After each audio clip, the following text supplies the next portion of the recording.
서울역은 언제나 북적였다. 수천의 발소리가 겹치는 곳. 아침마다 빛과 소음이 흘러넘치는 도심의 관문. 하지만 그 수많은 움직임 속 언제나 한 사람은 그 자리에 있었다. 낡은 벤치, 해진 파란 점퍼, 오래된 손수레 하나. 서울역 4번 출구 왼쪽 끝벽 아래 앉아있던 노인. 사람들은 그를 서울역 노숙자라 불렀다. 이름을 묻는 이는 없었다. 어쩌면 다들 알 필요가 없다고 생각했을지도 모른다. 그는 말이 없었다. 시끄러운 세상에서 말이 적은 이는 자연스레 소외된다. 그러나 매일 도시락을 들고 찾아오는 소녀가 있었다. 고등학생 교복을 입은 수아. 처음엔 아무 말 없이 도시락만 내밀었다. 그는 받아들고도 아무 말 없었다. 몇 번의 침묵 끝에 그는 낮은 목소리로 말했다. 고맙다. 그 한마디는 수아의 하루를 바꾸었다. 그녀는 다음날 또 도시락을 쌌다. 어쩌면 자신도 이유를 몰랐을지도 모른다. 사람들은 그녀에게 물었다. 왜 하필 노숙자야? 수아는 대답하지 않았다. 하지만 마음속으로는 알고 있었다. 그 눈빛은 살아있는 사람의 것이었다. 그러던 어느 날 벤치는 비어 있었다. 손수레도 없고 커피캔도 없었다. 누군가는 말한다. 이사 갔겠지. 또 다른 이는 경찰이 치웠을 거야. 하지만 수아는 느꼈다. 단순한 이탈이 아니었다. 뭔가 이상했다. 그날부터 그녀는 매일 벤치를 찾았다. 며칠 후 벤치 아래 낡은 수첩 하나가 발견된다. 거기엔 빽빽하게 글이 적혀 있었다. 3월 17일 오후 3시 검은 코트, 무전기. 다시 나타남. 호텔 505호 방향. 수아는 오늘도 웃었다. 3월 19일 노란 봉투. 쓰레기통 안. 가로등 밑. 도시락 고마웠다. 3월 21일 그들이 가까워진다. 수아에게는 아무 일 없기를. 그는 사라지기 전 누군가를 추적하고 있었던 것이다. 경찰관 현석은 이 수첩을 보고 한동안 멍하니 있었다. 거기 적힌 몇몇 단서가 너무도 명확했기 때문이다. 사건 번호, 시각, 장소. 놀랍게도 최근 서울역 인근에서 발생한 3건의 노숙자 실종 사건이 모두 이 수첩과 연결되어 있었다. 현석은 조사에 착수했다. 수첩에는 반복적으로 한 이름이 등장했다. 기성. 그것이 그의 이름이었다. 서울역 CCTV를 분석한 결과 기성은 8년 전부터 그 자리에 있었다. 무연고자, 신원불명. 행정상으로는 존재하지 않는 사람이었다. 그러나 특이한 점이 있었다. 그는 노숙자치고는 너무도 규칙적이었다. 매일 같은 시간, 같은 경로, 같은 위치. 누군가를 지켜보고 있는 것처럼. 수첩 속엔 코드명 같은 표현도 있었다. C505 주기적 방문자. 호텔 출입. 우측 어깨 흔들림 권총 의심. JY-LT역 근처 봉사단체 가장. 카메라 설치함. 현석은 믿을 수 없었다. 이것은 단순한 기록이 아닌 감시자의 노트였다. 그는 서울역의 노숙자가 아니라 이곳을 은밀히 지켜보고 있는 내부 인물이었다. 조사 결과 기성은 20여 년 전 경찰청 특수정보과에 소속되어 있었던 요원이었다. 실종자로 등록된 지는 12년. 그는 수사 중 내부 고발을 시도하다 사라졌고 그 기록은 은폐되어 있었다. 왜 하필 서울역이었을까? 왜 그는 도시 한복판에서 다시 나타났을까? 현석은 조용히 말했다. 그는 지금 우리보다 더 많은 걸 알고 있을지 모른다. 수아는 기성이 사라진 후에도 매일 서울역을 찾았다. 처음엔 단순한 걱정 때문이었다. 하지만 점차 그것은 무언가 이상하다는 감각으로 바뀌었다. 벤치는 여전히 그 자리에 있었고 사람들은 여전히 그 자리를 외면했다. 그러나 벤치에 앉아있던 그 사람이 사라지자 공간도 공기도 어색하게 변해 있었다. 어느 날 수아는 학교에서 돌아오던 길에 이상한 느낌을 받았다. 익숙한 역 아닌데 낯선 시선이 느껴졌다. 에스컬레이터를 타려던 순간 누군가의 발소리가 끈질기게 뒤를 따라왔다. 고개를 돌리자 검은 모자에 회색 후드를 쓴 남자가 눈에 들어왔다. 그 남자는 그녀와 눈이 마주치자 황급히 고개를 돌렸다. 그날 밤 수아는 기성의 수첩을 다시 펼쳤다. 페이지 한 귀퉁이에 적혀있던 한 줄. 그 아이가 위험하다. 그들은 그 아이를 알고 있다. 그녀는 즉시 경찰서로 향했다. 현석은 그녀의 눈빛에서 진심을 읽었다. 그는 그동안 기성의 수첩과 CCTV, 실종 사건을 조사해오며 수아의 말이 우연이 아님을 알고 있었다. 경찰은 수아의 뒤를 따라다닌 남자를 포착해 체포했다. 그는 제약회사 외주 경호업체 소속 직원이었고 도영 의원의 보좌관의 이름으로 지급된 가짜 신분증을 소지하고 있었다. 취조실에서 그는 말했다. 기성은 계획을 망치고 있었어요. 그 자리는 그냥 노숙자 하나 사라지면 되는 자리가 아니었습니다. 그 사람이 뭘 추적하는지 알았기에 우리 쪽에서도 감시하고 있었죠. 그의 진술은 경찰 내부에서도 충격이었다. 단순한 실종이나 정신 이상자의 망상이 아니었다. 조직적으로 누군가가 그들만의 진실을 감추기 위해 움직이고 있었던 것이다. 수아는 말없이 경찰서 복도에 앉아 있었다. 그녀의 손에는 기성이 남긴 수첩이 쥐어져 있었다. 그날 밤 그녀는 일기에 이렇게 썼다. 아저씨, 당신은 나를 지키고 있었어요. 이제 제가 당신을 찾아야겠어요. 수첩의 후반부에는 기성의 손글씨가 점점 거칠어지고 불안해진다. 필체는 흐트러지고 문장마다 분노와 절박함이 묻어 있었다. 이강수. 7년 전 실종. 그가 열쇠다. 그를 찾으면 도영의 진짜 얼굴이 드러난다. 그들은 실험을 한다. 그건 약이 아니다. 그건 사람을 조종하기 위한 통제 장치다. 이강수는 도영의 친구였다. 그가 먼저 사라졌고 나는 그가 기술이 되었다는 걸 알았다. 현석은 이강수라는 인물을 조사했다. 서울대학교 의과대학 출신, 졸업 후 해외 봉사활동, 이후 돌연 실종. 아무도 그의 소식을 모른 채 7년이 흘렀다. 경찰은 내사 종결 처리했고 가족도 이미 사망한 상태였다. 완벽한 실종이었다. 기성은 수첩에 지도 좌표 하나를 남겼다. 경기도 양주시 외곽 폐공장지대. 수색팀은 주말 새벽 작전을 실행했다. 오래된 철문, 녹슨 패널, 붕괴 직전의 구조물. 그곳엔 침대 하나와 수액 세트, 감시용 CCTV와 낡은 모니터가 놓여 있었다. 그 안에는 앙상한 몸의 남자가 있었다. 그가 바로 이강수였다. 의식은 있었지만 말은 더듬었고 눈은 공허했다. 의료진의 응급처치 후 그는 응급차 안에서 작게 중얼거렸다. 기성 형 아직 살아있나요? 그 말에 현석은 그에게 고개를 끄덕이며 손을 잡았다. 네. 당신 덕분에 우리가 왔습니다. 이강수는 울기 시작했다. 그리고 기력을 다한 듯 다시 눈을 감았다. 이날 서울역 노숙자 실종 사건은 단순한 인권 문제를 넘어 민간 인체 실험이라는 중대 범죄 의혹으로 비화되기 시작했다. 경찰은 즉각적으로 도영 의원 측에 대한 조사를 확대했고 수아는 뉴스 화면을 보며 속삭였다. 아저씨, 우리가 이제 당신을 찾아가요. 조금만 기다려줘요. 서울시립병원 8층 무균실. 기성은 천장을 응시한 채 눈을 떴다. 눈앞에 낯익은 얼굴이 들어왔다. 기성씨, 기억나시나요? 현석이었다. 경찰 제복 대신 캐주얼 복장을 입고 있었고 그의 얼굴에는 지친 듯한 미소가 깃들어 있었다. 기성은 입술을 달싹이며 말했다. 너무 늦지 않았나? 현석은 고개를 저었다. 당신의 노트 덕분에 많은 걸 찾았습니다. 이강수 씨도 구출했습니다. 그 말에 기성은 눈을 감았다가 이내 천천히 몸을 일으켰다. 의사들이 말렸지만 그는 자신의 의지로 침대에서 일어났다. 나한테 가방이 있었지. 수레 안에 숨겨둔 하얀 천. 그 안에 있어. 병실로 들어온 경찰관이 그가 말한 천을 펼쳤다. 그 안에는 작은 검정색 USB 하나가 들어있었다. 현석이 물었다. 이건 뭔가요? 기성은 말했다. 10년 전부터 수집한 자료다. 도영이 실험에 참여했던 사람들의 리스트, 사망 진단서 위조 내역, 제약회사를 통한 자금 흐름 모두 들어있다. 당신 혼자 이걸? 혼자가 아니었지.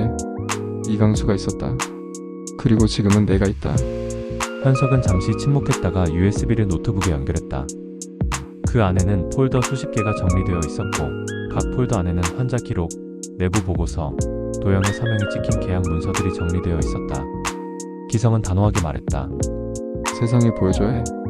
이건 그저 복수의 문제가 아니야. 이건 정의야. 기성은 병원에서 퇴원하자마자 기자들과 접촉하지 않고 곧장 경찰청 내사과로 향했다. 현석은 그와 함께 수십 건의 자료를 정리하고 분석했다. 자료는 충격적이었다. 폐암 3기 환자에게 실험 약물 투입 후 사망. 사인은 노환 처리. 40대 노숙자 대상, 신경자극제 투여. 4일 만에 혼수 상태. 시신은 무연고자 화장 처리. 심지어는 10세 아동에게까지 약물 투여. 아동 보호소에서 실종 처리. 기성은 이를 보며 말없이 담배를 꺼내들었다. 입에 무는 흉내만 냈다. 병원에서 금연이라던 의사가 떠올랐기 때문이다. 그는 중얼거렸다. 인간이 아니다. 도영, 넌 진짜 괴물이야. 현석은 그 말에 동의했다. 자료는 분명했다. 모든 연결고리는 도영으로 향하고 있었고 다음은 언론이었다. 세상에 알릴 준비 됐죠? 기성은 고개를 끄덕였다. 이제 시작이야. 기자가 USB에 담긴 자료를 받아든 날, 뉴스룸 전체가 술렁였다. 검찰 수사 자료보다 충격적인 민간인의 내부 기록, 자발적인 내부 고발. 기자는 밤새워 자료를 정리하고 다음날 아침 7시 정각 온라인 보도를 터뜨렸다. 전직 특수수사관, 서울역 노숙자로 위장해 10년간 인체 실험 추적 충격의 실상 드러나. 도영 의원, 제약회사와 손잡고 40여 명 대상 인체 실험 증거 USB 확보. 기성의 실명은 보도되지 않았지만 서울역 노숙자라는 단어 하나만으로도 수많은 사람이 그가 누구인지 알아챘다. 뉴스는 곧 트위터, 인스타그램, 유튜브 등으로 퍼져나갔고 순식간에 이슈가 되었다. 하지만 그 다음날 아침, 기성씨, 조현병 병력 확인 허위 고발 가능성 제기, 정치인 음해 목적의 왜곡 수사 실체 없는 폭로. 도영 의원 측에서 반격을 시작한 것이다. 자신이 가짜뉴스의 피해자라 주장하며 특정 언론사 기자를 고소했고 기성의 과거 병력과 공문서 위조 이력까지 언론에 유포했다. 기성은 그 뉴스를 조용히 바라봤다. 그는 흔들리지 않았다. 이건 예상된 수순이야. 하지만 지금은 내가 혼자가 아니니까. 현석은 말했다. 당신이 아니라 우리가 움직입니다. 이젠 우리 경찰이 진실을 지켜야 합니다. 그날 저녁 한 케이블 방송에서 긴급 대담이 열렸다. 패널 중 한 명으로 나온 인권운동가는 말했다. 우리는 오랫동안 강한 자가 약한 자에 의해 군림하는 사회를 살아왔습니다. 하지만 누군가 그걸 기록하고 있었다는 것. 그 자체가 희망입니다. 진실은 무너지지 않았다. 기성은 처음으로 뉴스 앞에 앉아 커피를 마시며 중얼거렸다. 이제야 조금 살 것 같다.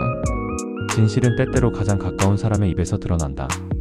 도영 의원이 언론을 장악하고 여론을 조작하며 기성의 진실을 덮으려 하던 그 시기한 남자가 조용히 검찰청을 찾았다. 그의 이름은 도한. 도영의 친동생이었다. 제가 가진 자료를 모두 드리겠습니다. 형은 더 이상 막을 수 없습니다. 검찰 조사실 안. 도한은 고개를 들고 검사를 바라보며 그렇게 말했다. 그리고 노트북을 열었다. 그 안에는 도영과 제약회사 간의 내부 이메일, 해외 비밀 계좌 내역, 그리고 실험 참여자에 대한 음성회의 녹취가 고스란히 담겨 있었다. 그놈들 인간으로 안 보면 돼. 걔들은 기록도 없어. 신문에도 안 나와. 우리는 약 만들고 그쪽은 데이터 받는 거야. 누가 손해냐? 그 목소리는 도영 그 자신이었다. 검찰은 긴급 브리핑을 열고 언론에 도안의 증언과 녹취 일부를 공개했다. 사람들은 충격을 받았다. 단순한 정치인의 비리나 명예훼손이 아닌 실제 생명을 대상으로 한 인체 실험이었다는 사실에 세상은 반응하기 시작했다. 도안은 기자회견장에서 말했다. 형을 사랑하지 않았던 것은 아닙니다. 하지만 그는 사람을 버렸고 나는 그 죄에서 벗어나고 싶었습니다. 기성씨, 당신이 지켜준 진실에 이제 제가 조금이라도 보탬이 되고 싶습니다. 그는 한참을 고개 숙인 채 서 있었다. 그 순간 기자들 중 누군가 박수를 쳤다. 그리고 천천히 그 박수는 회견장 전체로 퍼져나갔다. 그날 뉴스 헤드라인은 이렇게 바뀌었다. 도영 의원 친동생, 형의 인체 실험 비리 폭로 진실은 피할 수 없었다. 서울중앙지법 502호 대법정. 대한민국 현대 정치사에서 보기 드문 재판이 열렸다. 피고인석에는 도영 의원이 앉아있었고 증인석에는 기성이 앉아있었다. 수많은 언론, 인권단체, 피해자 가족들, 그리고 일반 시민들까지 법정 방청석을 가득 메웠다. 재판이 시작되자 검사는 침착하게 질문을 이어갔다. 기성씨, 당신은 어떻게 이 실험의 실체를 알게 되었습니까? 기성은 주름진 손으로 증언대에 놓인 마이크를 감싸 쥐고 천천히 말했다. 처음은 한 봉지의 도시락이었습니다. 수아가 건넨 그 도시락을 먹던 날 벤치 건너편에서 쓰레기 봉투를 뒤지던 사내가 사라졌습니다. 아무도 몰랐고 아무도 말하지 않았습니다. 그래서 제가 보기 시작했습니다. 그의 목소리는 떨리지 않았다. 그러나 그 안엔 오랜 슬픔이 담겨 있었다. 그때 알았습니다. 이 도시는 약한 자의 목소리를 들을 수 없는 곳이란 걸. 기록하지 않으면 아무것도 남지 않을 것을. 그래서 기록했습니다. 밤마다 매일같이. 그는 검사의 요청에 따라 USB 속 자료에 대해 상세히 설명했다. 사망자 이름, 진단서 조작 방식, 통장 거래 내역, 심지어 실험실의 위치까지. 도영 측 변호인은 반격에 나섰다. 증인은 과거 정신병원에 입원한 전력이 있고 공식 공무원직에서 해임당한 이력이 있습니다. 진술의 신빙성을 인정할 수 없습니다. 그 말에 법정은 술렁였다. 하지만 기성은 천천히 마이크를 잡고 되물었다. 정신병원이요? 맞습니다. 저는 우울증을 겪었습니다. 하지만 그곳에서 정신을 잃은 게 아니라 제 정신을 되찾았습니다. 제가 본 것, 들은 것, 기록한 것을 부정하고 싶으십니까? 순간 법정 안에서 누군가 훌쩍이며 울기 시작했다. 이강수였다. 그는 목발을 짚은 채 방청석에서 일어나 외쳤다. 그분이 기성형이 아니었다면 전 죽었을 겁니다. 전 실험체 52번이었습니다. 전 인간이 아니었습니다. 기성형이 날 사람으로 되돌려줬어요. 이강수의 증언은 배심원과 판사에게 강한 울림을 남겼다. 결국 재판부는 도영 의원에게 살인미수, 불법 인체실험, 사망진단서 위조, 공익사기 등의 혐의로 징역 38년을 선고했다. 도영은 묵묵히 눈을 감고 판결을 들었다. 더 이상 그를 변호해줄 언론도 정치 세력도 남아있지 않았다. 재판이 끝난 뒤 기자들이 기성을 따라붙었다. 기성씨, 마지막으로 하고 싶은 말씀이 있으신가요? 그는 미소를 지으며 말했다. 이름 없이 살았지만 이제는 기억되고 싶습니다. 그리고 나 같은 사람도 세상을 바꿀 수 있다는 걸 누군가는 기억해줬으면 좋겠어요. 도영이 법정에서 유죄를 선고받은 날, 서울역 광장은 평소보다 조용했다. 기성은 그날 오후 다시 서울역 4번 출구 앞 벤치에 앉았다. 이번엔 손수레도 없었고 낡은 담요도 없었다. 그는 깔끔한 셔츠를 입고 있었다. 그리고 그 손엔 작은 도시락 하나가 쥐어져 있었다. 누군가 그 앞을 지나가다 멈췄다. 회색 정장을 입은 중년 남성. 그도 언젠가 그를 지나치며 눈길조차 주지 않았던 사람 중 하나였다.